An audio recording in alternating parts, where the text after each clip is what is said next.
ലേവ്യപുസ്തകം അദ്ധ്യായം 22.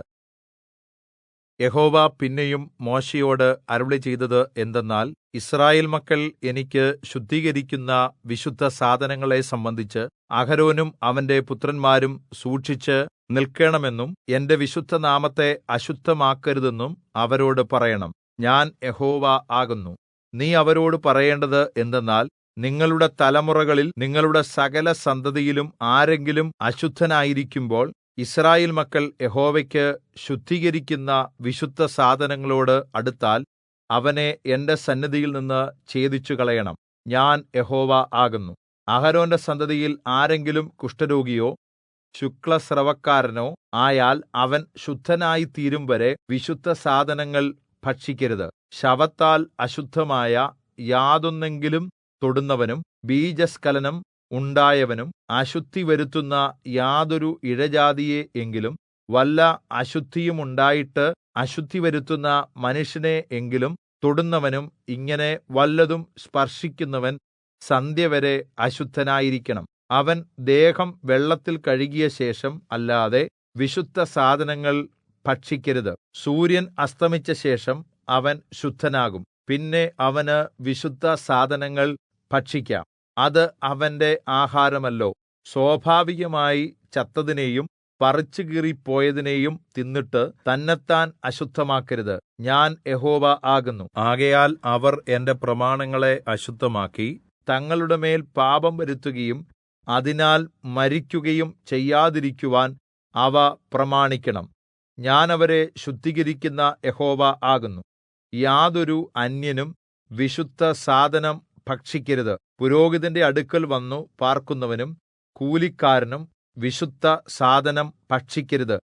എന്നാൽ പുരോഹിതൻ ഒരുവനെ വിലയ്ക്കു വാങ്ങിയാൽ അവനും വീട്ടിൽ പിറന്നുണ്ടായവനും ഭക്ഷിക്കാം. ഇവർക്ക് അവന്റെ ആഹാരം ഭക്ഷിക്കാം. പുരോഹിതന്റെ മകൾ പുരോഹിതേതര കുടുംബക്കാരന് ഭാര്യയായാൽ അവൾ വിശുദ്ധസാധനങ്ങളായ വഴിപാട് ഒന്നും ഭക്ഷിക്കരുത്. പുരോഹിതന്റെ മകൾ വിധവയോ ഉപേക്ഷിക്കപ്പെട്ടവളോ ആയി സന്തതിയില്ലാതെ അപ്പന്റെ വീട്ടിലേക്ക് തന്റെ യൗവനത്തിൽ എന്നപോലെ മടങ്ങിവന്നാൽ അവൾക്ക് അപ്പന്റെ ആഹാരം ഭക്ഷിക്കാം. എന്നാൽ യാതൊരു അന്യനും അത് ഭക്ഷിക്കരുത്. ഒരുവൻ അബദ്ധവശാൽ വിശുദ്ധസാധനം ഭക്ഷിച്ചുപോയാൽ അവൻ വിശുദ്ധസാധനം 1/5 കൂട്ടി പുരോഹിതന് കൊടുക്കണം. യിസ്രായേൽ മക്കൾ യഹോവയ്ക്ക് അർപ്പിക്കുന്ന വിശുദ്ധസാധനങ്ങൾ പുരോഹിതന്മാർ അശുദ്ധമാക്കരുത്. യിസ്രായേൽ മക്കളുടെ വിശുദ്ധസാധനങ്ങൾ ഭക്ഷിക്കുന്നതിൽ അവരുടെ മേൽ അകൃത്യത്തിന്റെ കുറ്റം വരുത്തരുത്. ഞാൻ അവരെ ശുദ്ധീകരിക്കുന്ന യഹോവ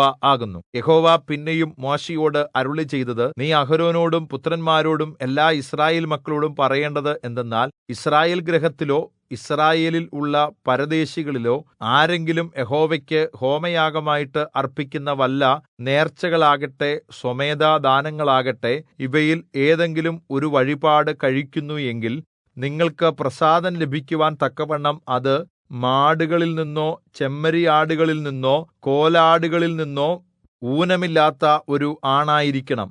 ഊനമുള്ള യാതൊന്നിനെയും നിങ്ങൾ അർപ്പിക്കരുത്. അതിനാൽ നിങ്ങൾക്ക് പ്രസാദം ലഭിക്കുകയില്ല.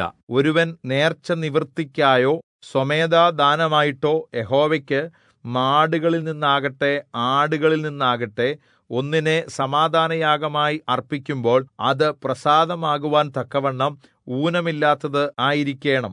അതിന് ഒരു കുറവും ഉണ്ടായിരിക്കരുത്. കുരുട്, ചതവ്, മുറിവ്, മുഴ, ചൊറി, പുഴുക്കടി എന്നിവയുള്ള യാതൊന്നിനെയും യഹോവയ്ക്ക് അർപ്പിക്കരുത്. ഇവയിൽ ഒന്നിനെയും യഹോവയ്ക്ക് യാഗപീഠത്തിന്മേൽ ദഹനയാഗമായി അർപ്പിക്കരുത്. അവയവങ്ങളിൽ ഏതെങ്കിലും നീളം കൂടിയോ കുറഞ്ഞോ ഇരിക്കുന്ന കാളയെയും കുഞ്ഞാടിനെയും സ്വമേധാദാനമായിട്ട് അർപ്പിക്കാം. എന്നാൽ നേർച്ചയായിട്ട് അത് പ്രസാദമാകുകയില്ല. വൃഷണങ്ങൾ ചതച്ചതോ എടുത്തുകളഞ്ഞതോ ഉടച്ചതോ മുറിച്ചുകളഞ്ഞതോ ആയതിനെ നിങ്ങൾ യഹോവയ്ക്ക് അർപ്പിക്കരുത്. നിങ്ങൾ ഇവയെക്കൊണ്ട് നിങ്ങളുടെ ദേശത്ത് ഒരു യാഗവും ചെയ്യരുത്. അന്യന്റെ കയ്യിൽ നിന്ന് ഇങ്ങനെയുള്ള ഒന്നിനെയും വാങ്ങി നിങ്ങളുടെ ദൈവത്തിന്റെ ഭോജനമായിട്ട് അർപ്പിക്കരുത്. അവയ്ക്ക് കേടും കുറവും ഉള്ളതുകൊണ്ട് അവയാൽ നിങ്ങൾക്ക് പ്രസാദം ലഭിക്കുകയില്ല.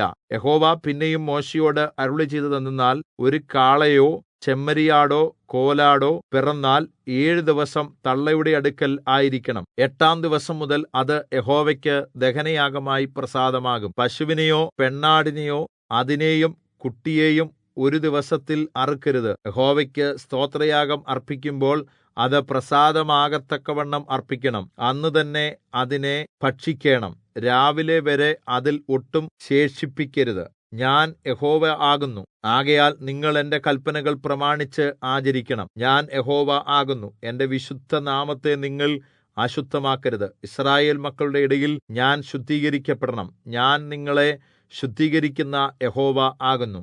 നിങ്ങൾക്ക് ദൈവമായിരിക്കേണ്ടതിന് ഈജിപ്റ്റിൽ നിന്ന് നിങ്ങളെ കൊണ്ടുവന്ന ഞാൻ യഹോവ ആകുന്നു.